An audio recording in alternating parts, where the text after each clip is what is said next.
Hi friends, welcome to Rekha's kitchen. இன்றைக்கி நாம் ரொம்ப டேஸ்ட்டாக சூப்பராக பால் கொழுக்கட்டை எப்படி செய்கிறதுன்னு தான் பார்க்க போகிறோம். வாங்க வீடியோக்குள்ளே போகலாம். அதுக்கு முதல்ல நான் ஒரு மிக்சிங் பவுல் எடுத்திருக்கேங்க. ஒரு பவுல் மாதிரி எடுத்திருக்கேங்க. அதில் ஒரு கப் அளவு பச்சரிசி மாவு போட்டுக்கலாம். பச்சரிசி மாவு போட்டதுக்கப்புறம் 1/4 டீஸ்பூன் உப்பு போட்டுக்கலாம்.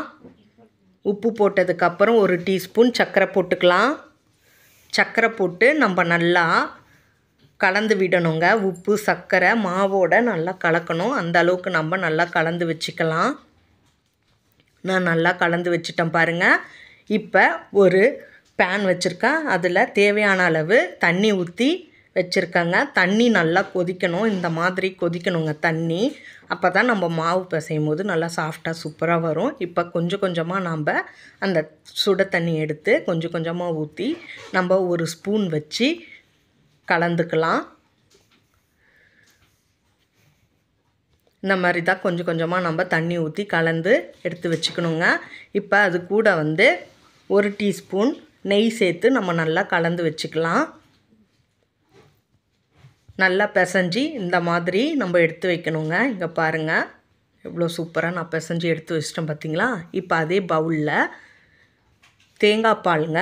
தேங்காய் பால் நான் எடுத்து ஒரு கிண்ண அளவு எடுத்து வச்சுருக்கேன். இப்போ அது கூட பாலுங்க, நார்மல் பால் 1 கப்புங்க. அதையும் நம்ம சேர்த்துக்கலாம். சேர்த்து அடுப்பு ஆன் பண்ணி வச்சுக்கலாங்க. இப்போ ரெண்டுமே நல்லா கொதிக்கணும். தேங்காய் பாலும் ஊற்றிருக்கோம் இல்லைங்களா, அது நல்லா கொதிக்கணுங்க. கொதிக்கிறதுக்குள்ளே நம்ம இந்த சைடு மாவு பிசைஞ்சு வச்சோம் இல்லைங்களா, அதை நம்ம ரவுண்ட் ஷேப்பில் உருண்டைகளாக உருட்டிட்டு வந்துடலாம். இங்கே பாருங்கள், இந்த மாதிரி வெடிப்பு இல்லாத அழகாக சூப்பராக நம்ம இந்தமாரி உருட்டி ஒரு பிளேட்டில் எடுத்து வச்சுக்கணுங்க. நம்ம அதே போல் எல்லா மாவுலேயும் நான் செஞ்சு எடுத்து வச்சிட்டோம் பாருங்கள். இப்போ பால் நல்லா கொதித்து வந்திருக்கு பார்த்திங்களா. இந்த மாதிரி தான் நல்லா கொதிக்கணும். இப்போ அது கூட நம்ம மாவு எந்த அளவில் அளந்தோமோ அதே அளவில் நம்ம சர்க்கரை 1 கப்பு போட்டிருக்காங்க. கரெக்டாக இருக்கும் சுகர்.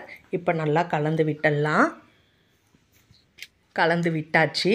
இப்போ இந்த உருண்டைகளை நம்ம பால் கொதிக்குது இல்லைங்களா, அதில் ஒன்று ஒன்றா பொறுமையாக போடலாங்க. நான் ஒன்று ஒன்றா பொறுமையாக போடுறேன் பாருங்கள். அதே போல் போடுங்க. எல்லாத்தையுமே நான் போட்டுட்டேன். இப்போ ஒரு 5 நிமிஷம் கழித்து நம்ம லைட்டாக கிண்டி விடலாங்க. இப்போ பாருங்கள், பொறுமையாக கரண்டி வச்சு நம்ம கிண்டி விடணும். கொதிக்குது பார்த்திங்களா. இப்போ 1/2 டீஸ்பூன் ஏலக்காய் தூள் போட்டுக்கலாங்க. ஏலக்காய் தூள் போட்டு நம்ம நல்லா கிண்டி விட்டு கொதிக்க விடணுங்க. மாவு நல்லா வேகணும். அந்த உருண்டைகள்லாம் நல்லா வேகணும். இப்போ ஒரு சின்ன பவுல் எடுத்துருக்கேங்க. இந்த சின்ன பவுலில் 1 கப்பு பச்சரிசி மாவு, தேங்காய் பால் இருக்குது இல்லைங்களா, அந்த தேங்காய் பால் கொஞ்சோண்டு ஊற்றி நம்ம கரைச்சி வச்சுக்கலாங்க. கரைச்சி வச்சுக்கலாம். எல்லாத்தையும் நம்ம ஊற்றி இந்த மாதிரி கரைச்சி வச்சுக்கணுங்க. இப்போ நம்ம பால் கொழுக்கட்டை கொதிக்குது இல்லைங்களா, அதில் நம்ம ஊற்றிக்கலாம். ஊற்றி நம்ம நல்லா கிண்டி விடலாங்க. இப்போ பாருங்கள், நல்லா நம்ம கிண்டி விடணும். இந்த மாதிரி தாங்க கிண்டி விடணும். சூப்பராக ஒரு 5 நிமிஷம் நல்லா கொதிக்கணுங்க. கொதித்ததுக்கப்புறம் நம்ம ஸ்டவ் ஆஃப் பண்ணிடலாம். ரெடி ஆகிடுச்சு பார்த்திங்களா. இப்போ நான் ஒரு பவுலில் மாற்றி வைக்கிறேன் பாருங்கள். நான் ஒரு பவுலில் மாற்றி வச்சுட்டேன். எவ்வளோ சூப்பராக நம்மளோட பால் கொழுக்கட்டை ரெடி ஆகிடுச்சு பார்த்திங்களா. இதே போல் நீங்கள் உங்கள் வீட்டில் கண்டிப்பாக ட்ரை பண்ணுங்கள். இந்த வீடியோ உங்களுக்கு பிடிச்சிருந்தா லைக் பண்ணுங்கள், ஷேர் பண்ணுங்கள், கமெண்ட் பண்ணுங்கள். மறக்காமல் சப்ஸ்கிரைப் பண்ணுங்கள். Thank you for watching.